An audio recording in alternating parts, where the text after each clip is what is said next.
Hello! This evening we are not going to go flying, quite apart from seeing this Cessna 152 parked on the ground here that's frozen into an icicle. We're not actually going to go flying. I think we better go and get a scraper actually to scrape the windscreen on it. But no, we're going to look at LittleNavMap, which is a mapping application that's free. It's available from the internet. If you search Google for LittleNavMap, you will find the website, because this URL isn't the easiest one in the world to remember.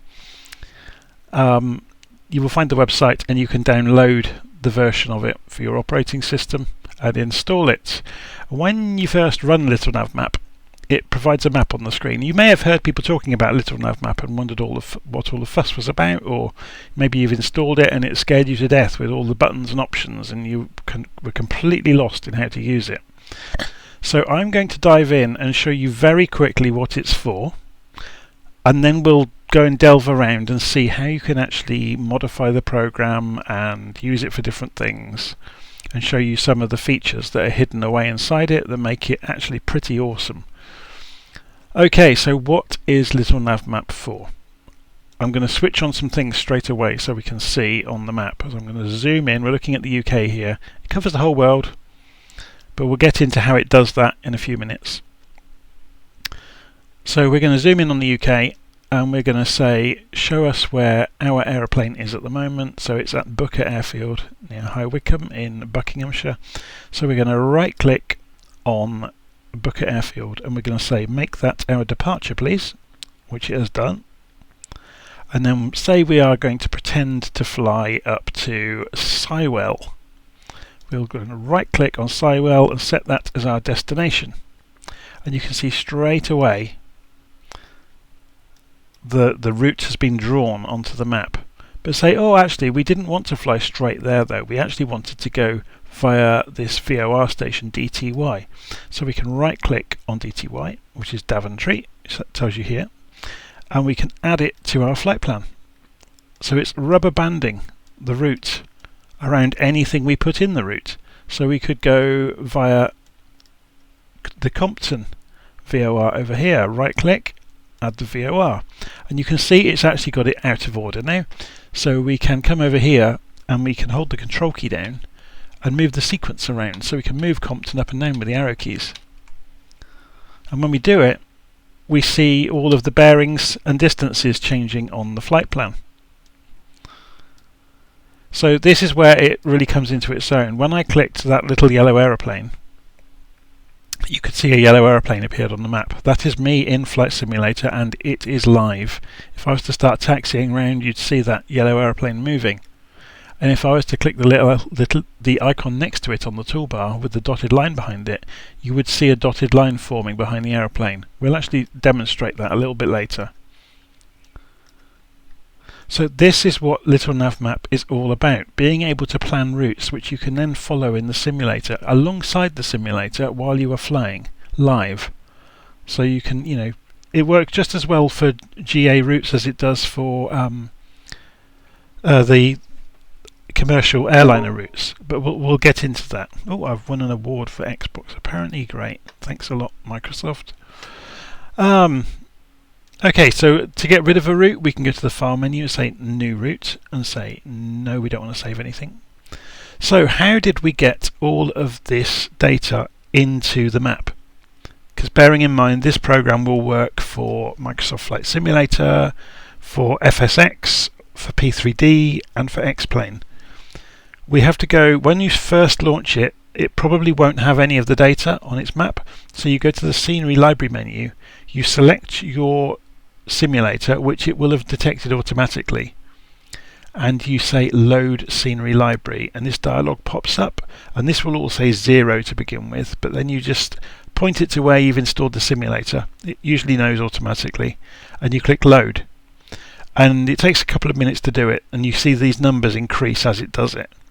So once it's loaded the scenery, all of these buttons on the toolbar become important, because you saw earlier on I just switched on runways and VOR stations, but we've also got the smaller airfields, you've got the unmarked airfields, you've got navigation fixes, you've got NDBs, you've got feathers for ILS, and you've got the commercial airways, the Victor Airways, the Jet or Juliet Airways, and so on and so forth. So the further we zoom in, the more information we see about them. So you'll notice when we zoom out, it declutters automatically. Otherwise, the map would just become a huge mess. So as we zoom in with the mouse wheel, by rolling the mouse wheel, we can actually see the names of the fixes or navigation waypoints on the map. And as you zoom in on the VOR station, for example, you're going to see the frequency for the VOR station. And as you zoom in on the ILS feather, you see the name of it, the frequency for the radio, the direction, and the glide slope angle. And obviously whether it has DME or not in that case. But anything you see on the map also, you can right click on it. For example, say we go and look at Kiddlington Airfield here, and we right click, we can show information. Now if there are many things stacked next to each other, you get the extra options. So we could say actually we're interested in the airport. So if we make this window over here bigger, you can see there's an awful lot of information. So on the overview page for Kiddlington, you see all sorts of things, like the bearing from the user, what city it's near, elevation, sunrise and sunset times, the coordinates on the map, what facilities it has, the current METAR readout for the airfield, runway information, comm frequencies, and so on and so forth. So, a good overview of everything to do with that airfield. But you can also get detail on the runways. You can get detail on the radio frequencies. You can get detail on any procedures. That really comes into its own when you've got an airfield that has SIDS and stars, for example. You can see the nearest airfields to this airfield with distances and bearings. You can see the detailed weather report for the airfield. And this is just for one airfield in the entire world, and this is the same for everywhere. So, any airfield anywhere, you can go and get the information, for example. So you will notice I dragged this window. So this is one of the beauties of LittleNavMap. It's actually completely configurable. We can go and get rid of all of these boxes that have appeared and made it look quite scary for a newcomer. And we can start having a look at what those boxes were. So if we go to the window menu at the top, you can see there are a number of options here. Alongside all being able to save the layout and open the layout, you can see there are a number of boxes here. So we can click on search, and you can see there is the search. So we can search for anywhere in the world. So if we put in KSFO as the identifier for the airfield, San Francisco has come up. But we can also search for names. So we could put in Chicago, for example, and there are all the airfields with Chicago in their name. And we can clear these searches out, and obviously it resets back to normal.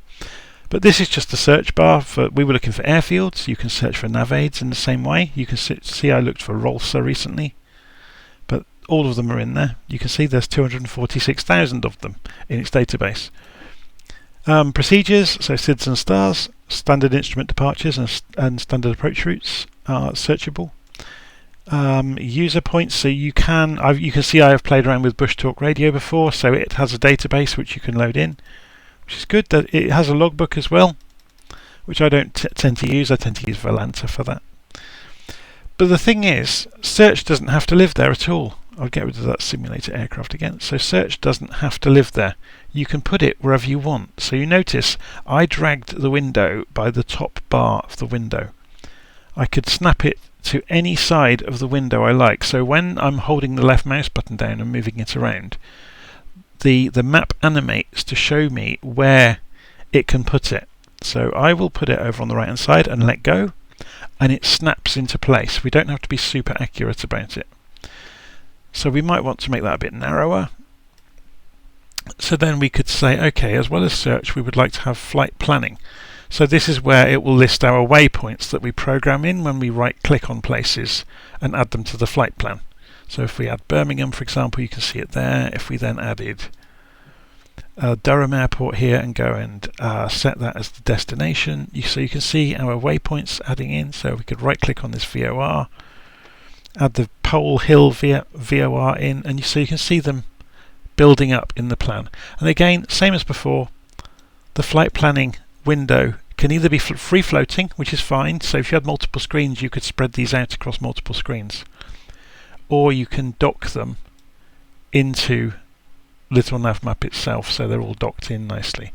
And you will notice that a lot of these small windows with tabs don't fit.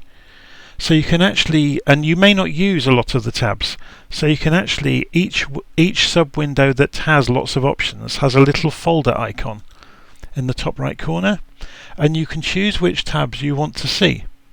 So you can see I'm not actually interested in seeing the fuel report at the moment, or we'll get to that in a moment, that's clever as well, or the current performance. So all we can see is flight remarks, which is just a big text box for us to type into, and flight plan. And over here we may not be interested in searching for online clients or centers or servers or the logbook. So suddenly we've managed to distill it down to just the main things we're after. So you can remove a lot of the interface if it suits you to do so. The next window we might look at is the flight plan calculation window, which is a pop-up. Yeah, so this doesn't usually stay up. Yeah, and it won't dock. But it allows you to, between any 2 points, to figure out the route for you. Yeah, we won't get into that just yet. So we've got the information window, which you saw has been docked in the bottom left corner there. So this is the window that shows anything that you've chosen to show information for. So say I went to show information for Norwich Airport here, then that's going to pop up in here. And we can drag that in the same way as normal. So we could say actually we want it on top of that one, or we could go underneath it. And if you hold the mouse, keep holding the mouse down as we move around to make sure we've got the right place, and then let go, and it will snap into place. We can drag any of the dividing lines between the boxes as well, so we can rearrange the layout of everything in that way. So what's the next window we might look at? The flight plan elevation profile. This is remarkably clever. So there you go. It takes a few seconds to update sometimes.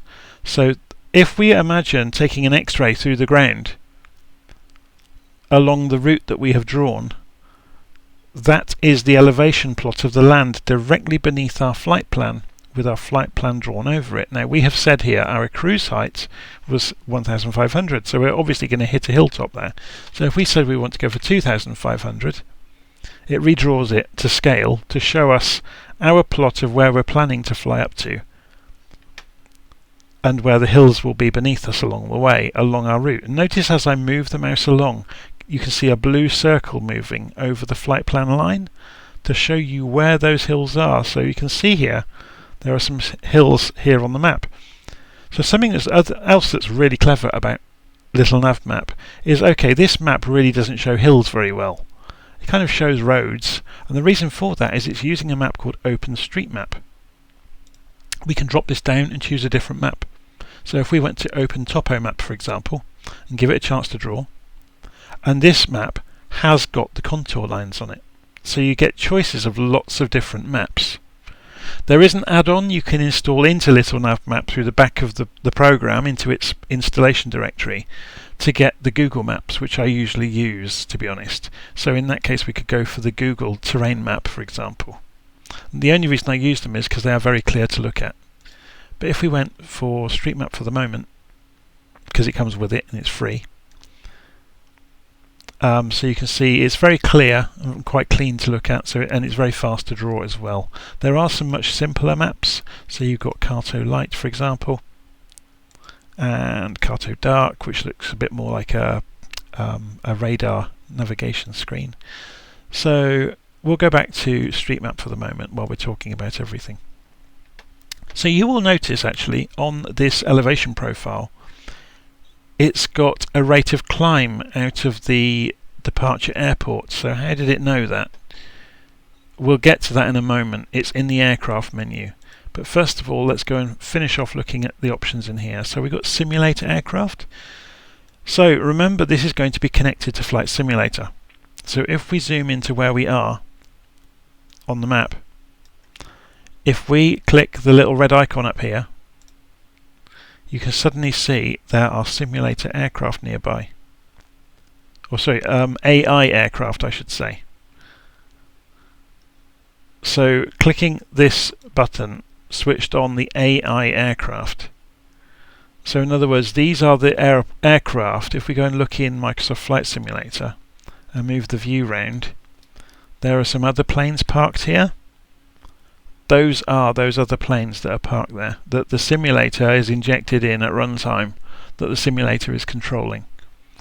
By the same token, we can actually show real people that are playing the game, but it's not quite as simple, and unfortunately you can't natively show Microsoft Flight Simulator multiplayer aircraft directly, but there is a way around it, and I'll show you that along the way. So let's just tidy some of this up a little bit. So you can see here we've got the simulator aircraft is showing us, not the AI. So we can see AI in here. No AI or multiplayer aircraft selected. So if I go and select one of them, there you go. You get the details on that particular aircraft. Okay, so let's go and tidy this up a little bit. So you may say that, okay, while I'm just messing around, I'm not actually interested in having search open, so you can just close that panel down and you can reopen these panels as you need them. So while you're generally flying around, you might only have your flight plan. Yeah, so we could say we're taking off from Booker, and you might only have your flight plan on the screen. And then while you're flying along, you can have a quick look across at LittleNavMap while you're flying in the simulator just to see where you are. Or you could just use the printout from this to program the flight plan into the simulator. Or, to make your life an awful lot easier than programming this into a flight management computer, you can go to the File menu and look, you can export the flight plan as a Microsoft Flight Simulator 2020 PLN file. So if you, in the simulator, when you first start your flight and you're looking at the map, if you go to the More option at the bottom of the screen, you can actually load a PLN file, and it will pop up the file dialog to tell it where it is on your file system. So you can make your flight plan in LittleNavMap, save it, and then load it directly into the aircraft when you start your flight. So you can see now, zoomed out a little bit, you can see other aircraft around us. So these are all the AI aircraft that the simulator is injecting in. And you can click on them and it will pop open the multiplayer aircraft dialog to see what that aircraft is. Okay, so that kind of covers it for what LittleNavMap can do for basic GA type flying. But what if we were flying an Airbus out of Heathrow, for example? Well, let's go and say, okay, we'll do a new flight plan and say nope to saving it, and we'll right click on Heathrow and we'll set that as our departure. We'll forget we've actually got another airplane parked somewhere else, it doesn't matter. So we're taking off from Heathrow, and say we are going to fly maybe to where should we fly into? Paris Orly, maybe. Set that as the destination. So that's all fine and good, and that gives us the basic direction. But commercial aircraft have far more in their flight plans than just a basic direction. So if we go and right click on Heathrow, we can show the departure procedures for Heathrow. So we say we were taking off runway 9 left. We can say, okay, what does that standard instrument departure look like? And it superimposes it onto the map. What does that one look like? What does that one look like? So, oh, that looks like an interesting one. We could actually use that to get part of our way out to Paris. So we could right click on that departure and insert it into our flight plan. So when we do that, that is now part of our flight plan.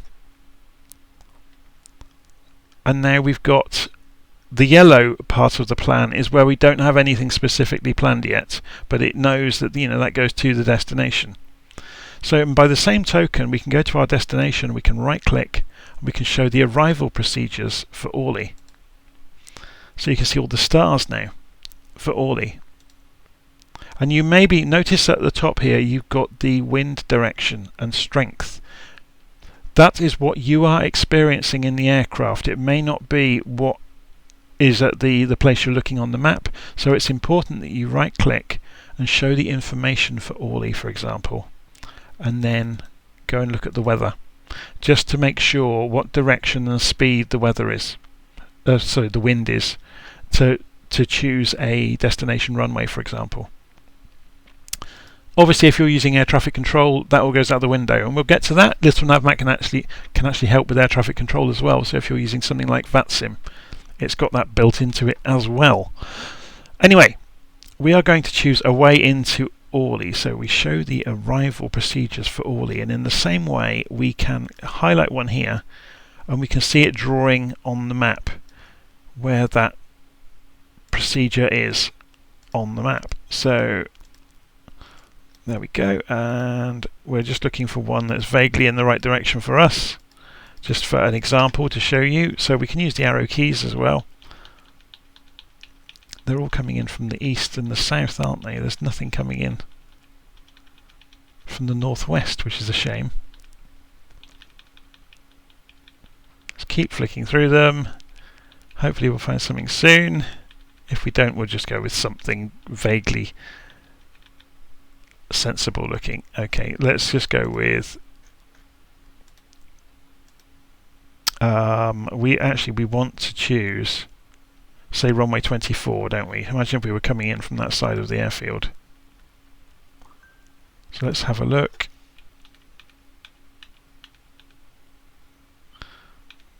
For our example, we're going to use this star into runway 24 here, so we will right click on it and insert it.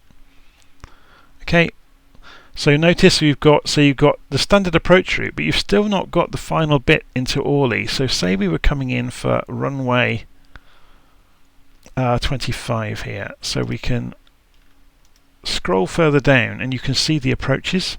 There's approach for runway 25 on the ILS. So we can right click on that part and insert it. So not only have we got the star, we've also got the approach programmed. Okay, so where this gets really interesting, so we've now got the standard instrument departure and then the en route bit, which we could program some more into, and then we've got the destination. If we go and click the altitude plot now, you will notice there's a lot more information on it. So you have got, so actually let's go and change this as well. We'll say this is an IFR flight plan and we are going to fly at maybe 25,000 feet en route. There we go. This illustrates it far better now.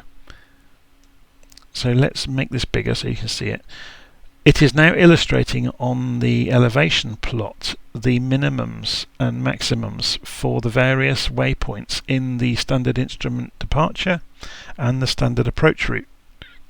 Yeah, and the approach into Orly. So the altitude you must be at the various points, or the altitude you must be above, or the altitude you must be below along the way.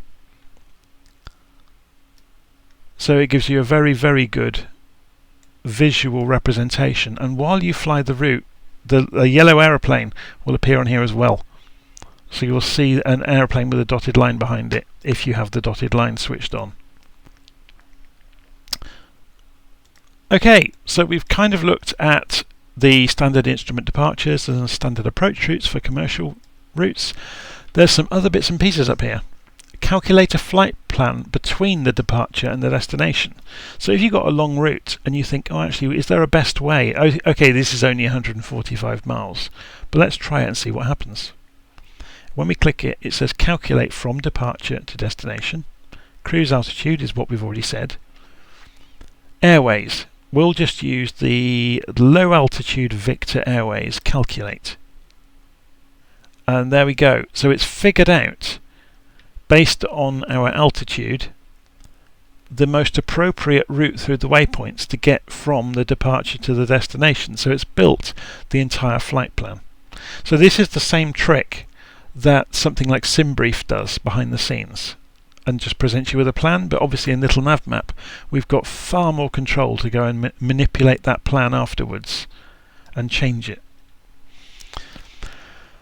Okay, let's go and have a look, see what else we have maybe missed. Oh, there's a legend that you can show as well that shows you what all the bits are on the map. That's great. So we showed earlier in the file menu we could export flight plans. You can also obviously open flight plans, and you can open lots of different formats. You can save the map as an image, which is useful if you're sharing a flight plan with a group of pilots to do a group flight, for example. You can obviously print the flight plan if you want to. in the flight plan menu, we can do this is interesting actually. You can copy the route to the clipboard. So if I do that, for example, and then I open Notepad and I paste in, so you get the standard looking route description that you often see commercial routes described as. So if you just need to share this with a group of pilots who know what they're doing with programming a flight management computer, you could just give them this and they'd know what to do with it. It's pretty good because it gives you obviously your cruise flight level, the list of waypoints, and the departure and destination runways, and there's your standard instrument approach route, and there's your standard instrument departure. So the other trick there is if you have got that string, you can make a new flight plan based on the route description. So I could come in here, paste that, and get the simulator to read it, and it's made a pretty good job of it. And so I could create a brand new flight plan and say, no, I won't save my changes of what I've done. So it's rebuilt the same flight plan based on that text description. So that's really useful. And the other trick is if you're using Volanta, you can copy your flight plan to the clipboard and then paste it into Volanta to make the flight plan in Volanta, if that makes sense. So the calculate buttons in the flight plan menu do the same trick as the buttons you saw here. So actually it might be worth, before we go too much further, let's whiz through some of these buttons and see what they do. So we've got new flight plan, open flight plan, save flight plan. You've got reset flight plan, ready for a new flight. Go to the home view. So you can set my home view is set on the GMT meridian line, so it's on 0,0 longitude latitude. You've got go to the center mark for distance search. So you can see if I do that, I've set my center mark on Heathrow.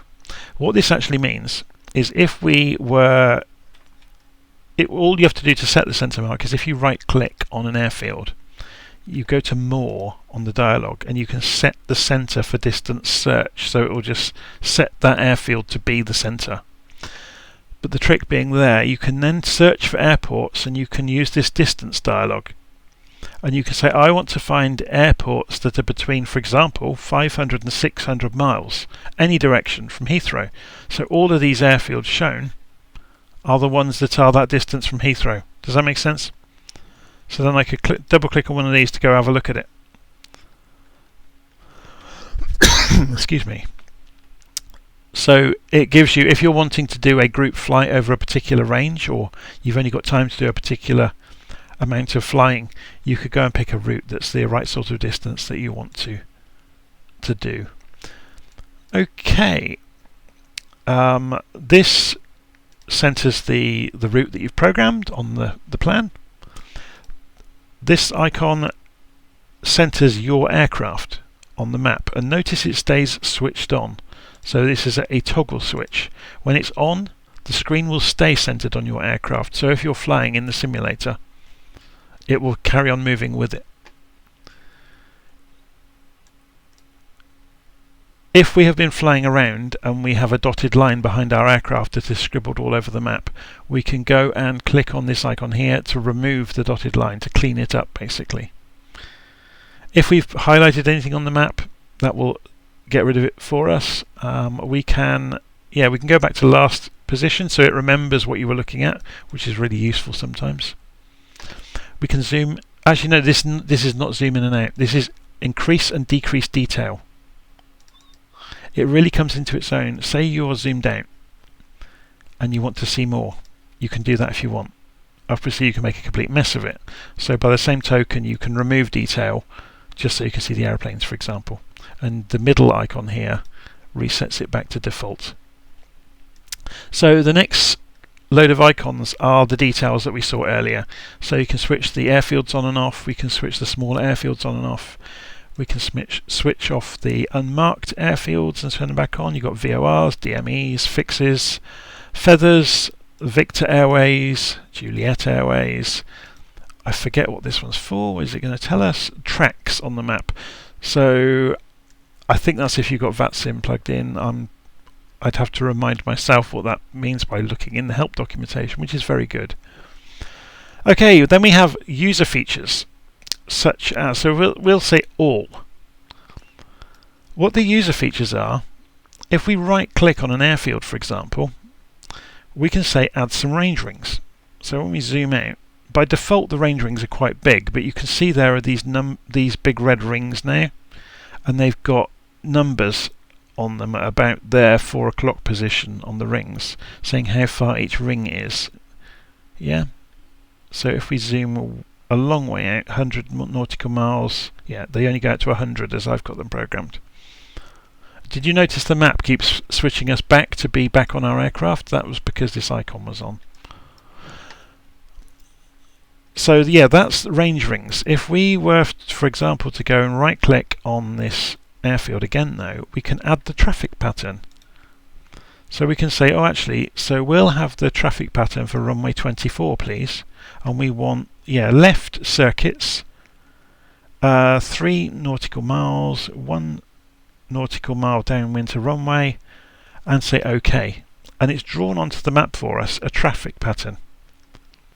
Yeah, so then we could use that to practice our circuits, or if you're running ATC and looking at all the airplanes on the map, you could use that to guide people, for example.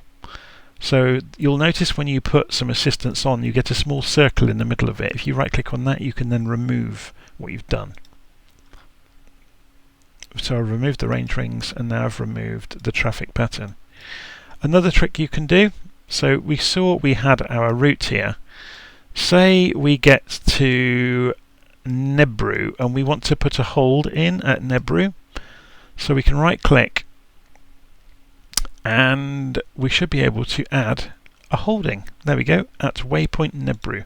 So you can put in the details of the hold and say OK, and it draws the hold onto the map for you. So if if you needed the option of having a hold somewhere, if you're doing a group flight and lots of planes are coming in, you could draw that into your diagram so you've got an easy reference to it if it's needed. What else can we do? Let's go and have a quick look. So we looked at range rings. Oh, we can measure distances. So while you're flying along, you might want to measure the distance from, say we're going to pretend this orange aircraft is us, and we wanted to measure distance. We can right click and we can measure distance, and we can say how far is it to Cranfield from that aircraft. So when we click the left mouse button, it's saying 24 degrees magnetic, 23 nautical miles. And to remove those, we can draw all over the map with them, and it'll just leave the lines there. But to remove them, we can either right click on each individual thing we've put on the map, like the holdings and the measurements, and we can remove them individually. Or we can go up to the map menu and we can remove all ranges, measurements, patterns and holdings, and it cleans up for you. Okay, so that was the user features. You can also mark things on the map with the right mouse. So you'll have noticed earlier I was able to right click anywhere and I could see user points, and I can add a user point. So I could do this anywhere. Add a user point and say it's my house or something. So you would pick the icons. So that allows you to hide or show them. So I'm going to say none. I don't want any user points showing up. Show the flight plan on the map. So if we get our flight plan, we can see what difference that makes. So we can switch the flight plan on and off. We can, if we've got as part of our departure, part of our standard approach route, if we've got any secondaries, that would hide or show them, but we haven't on this particular one. Show our own aircraft. So it's really connecting or disconnecting from the simulator. That's what that is doing. So you can see that yellow aircraft appearing and disappearing. Show a dotted line behind us or not. Show a compass rose over the top of us, which is quite useful sometimes, so you can gauge what heading you need to go while you're flying. That will stay centered on your aircraft as you fly, so the map will scroll underneath it. And we also saw earlier you can switch on and off the simulator aircraft, the artificial intelligent simulator aircraft. We can show boats as well if the simulator is rendering any, and you can see there's one it's put in the Solent at the moment. we can show the map grid. So if we zoom out a fair amount, we can see the longitude latitude grid on the map. Country and city names doesn't really apply very much to this map. We can show relief, but this map already shows it really. We can show the minimums for the altitudes across the map. Yeah, so the minimum for if you're doing commercial flight, for example, you could use that as a quick check to make sure you're at the appropriate height during a particular leg of the journey. You can show the weather or not. You can show the wind. So we could say we want to see winds at 35,000 feet. So you get suddenly this great display across the entire world showing you the direction and strength of the wind. And just to make things even better, you can then go and click on a globe and show the night. And if you're not getting on with the Mercator projection, so say it will work out great circle routes, by the way. So if we just quickly to illustrate this, if I say a brand new flight plan, I'm just going to very quickly go and right click on Heathrow and set that as our departure. Let's go and pick some of the other side of the world. So San Francisco Bay, San Francisco International, which is hiding under this thing, it's in the dark. Set that as the destination, and now look at the direction. So it's worked out that is the straight line route, but of course we are looking at a map being drawn with Mercator projection. We can change that. So we can change in this dialog here spherical projection as well. So there you go. So suddenly you can see it's a straight line. It's only when we look at it on a map with Mercator projection that it looks like a curve. Okay, so let's go and turn off the night mode display, and we'll zoom back in on our stone here, and let's have a look at this second row of icons. So we've got undo and redo for anything you have changed. You can select your start position, so you might want to zoom in, and I think you can do it in here as well, or not. Yes, set parking. So there's your start position, which is the same as this basically. So then you saw earlier we could calculate flight plans automatically. These icons are exactly the same function as the window menu of being able to open and close the dialogues. So these are the same functions in just toolbar icon form. So this gets into an interesting piece now. So I'm just going to tidy this map up because it's getting very, very busy. So let's turn some of this stuff back off. It's not too bad actually, but I'll zoom out enough so we're not being overloaded with information. There we go, perfect. Sectors, airspaces. So we can switch on the airspace options, and we can say, we want some real world sectors please. I want the class A airspace shown to me. I want the class B airspace, or maybe I want all airspaces shown to me. So now when we zoom in, we can see the airspace, and when we click on any airspace, the information pops up telling you all about that airspace, about what the rules are for it. Obviously this is the real world stuff and it's a bit of a nightmare to look at, but it gives you some idea. You really have got all of the information that you could possibly ever want hidden away in this LittleNavMap. So we can say none for this. So these are other types of airspace around the world which you can show. So you've got FIR, RSTR, the slightly restricted airspaces. You've got alerts and training airspaces, so special airspaces. OTR is, so you've got national parks, things like that. The last one's really interesting.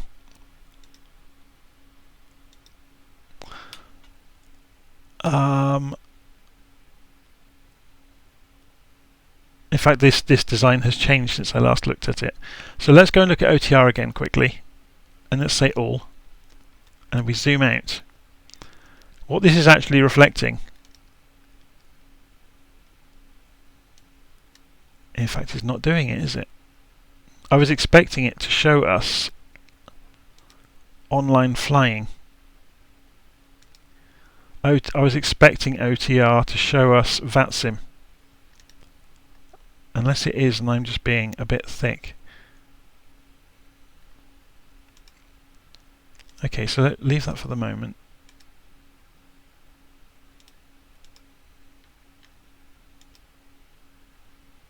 That's interesting.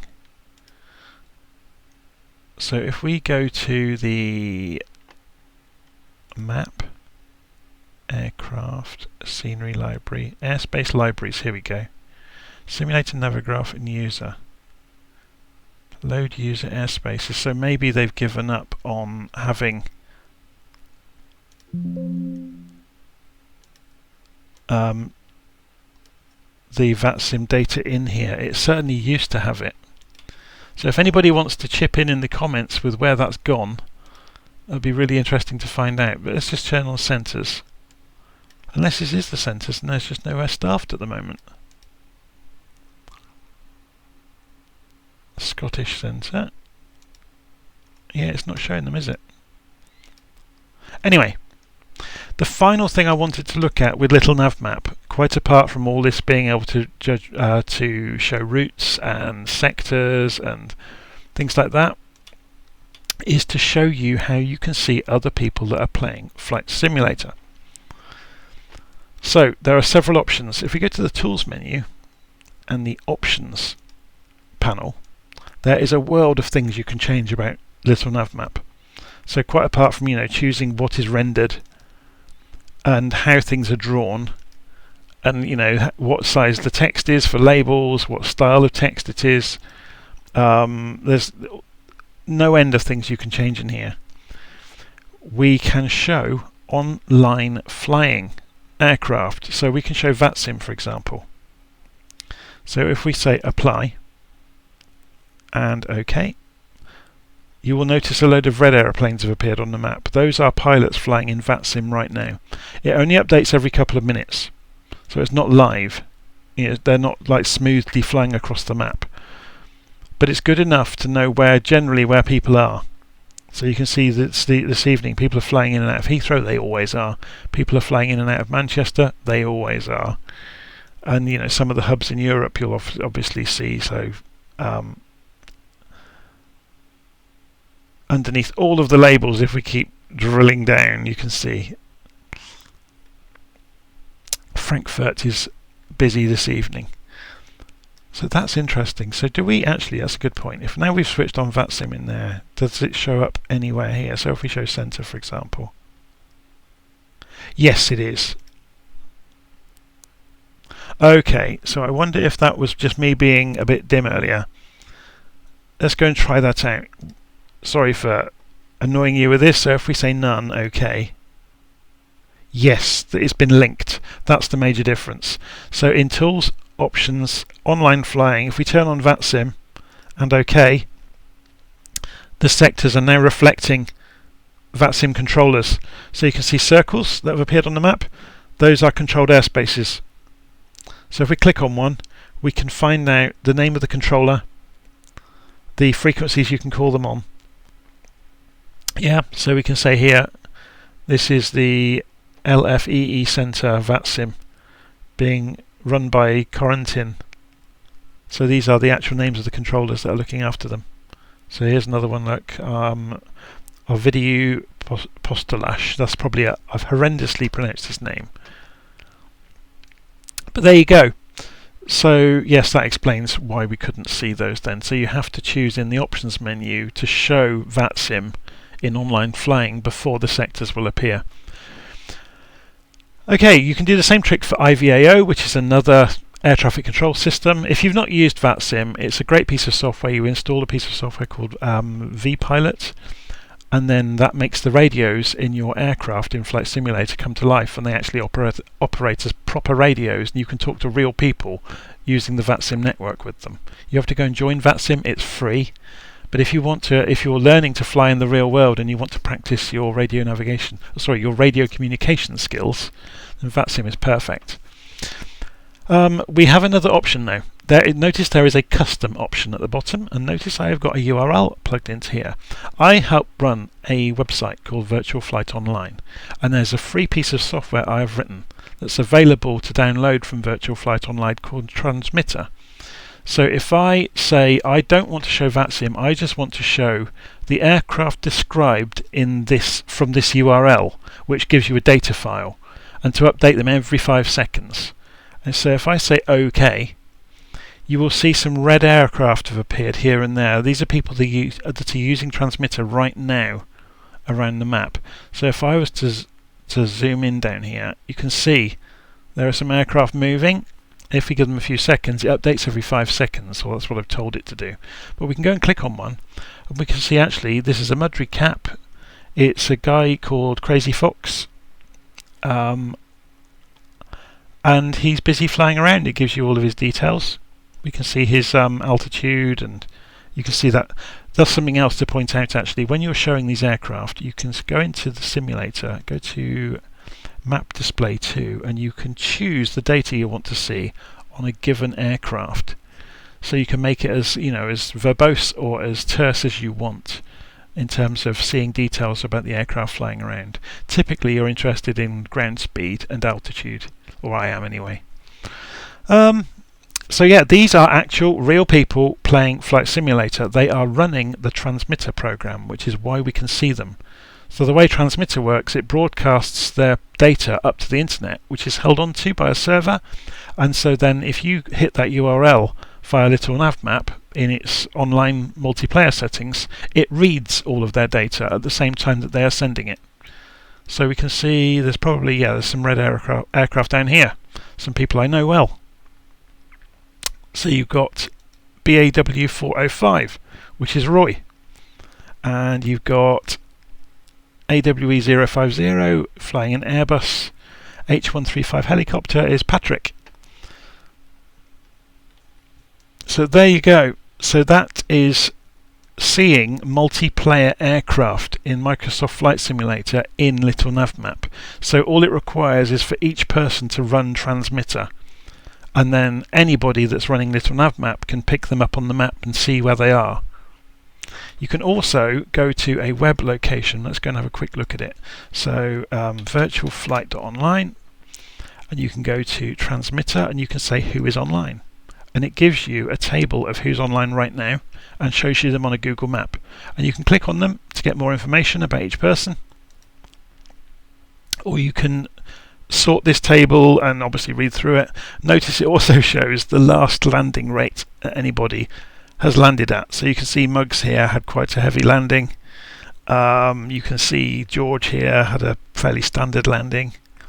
But yeah, it's good fun. You can see Patrick's done a very smooth landing over there. Of course, we don't know how recently he did that. That may have been in the Airbus helicopter. It may have been earlier on. He may not have landed since he got in the helicopter. Anyway, so that is Virtual Flight Online. So to download Transmitter, you just go to virtualflight.online/transmitter.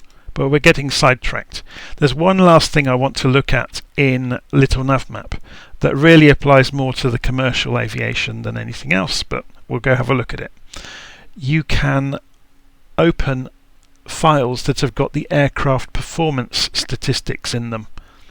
So then when you program a route, LittleNavMap can calculate how long it's going to take and how much fuel you're going to need. So you would open an aircraft performance file, and you can see I've got several saved, and it bases all of its calculations on that file. There are many available for download, so if you go and look for LittleNavMap performance on the internet, you'll find this page within the website. And you can go to MSFS, for example, and you see lots of common aircraft are already listed in here with files people have made. So it begs the question, how did they make those files? If you go into the aircraft menu in LittleNavMap, you can do a new aircraft performance. So say I could, for example, type in, this is the Cessna 152 performance I'm trying to do, and I could say this is a C152. And you could type in all sorts of numbers, but we could just say OK for the moment.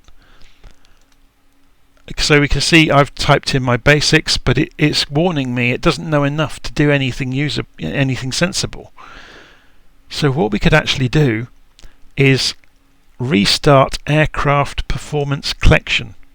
So the whole time LittleNavMap is running, it is collecting information about the aircraft you are flying.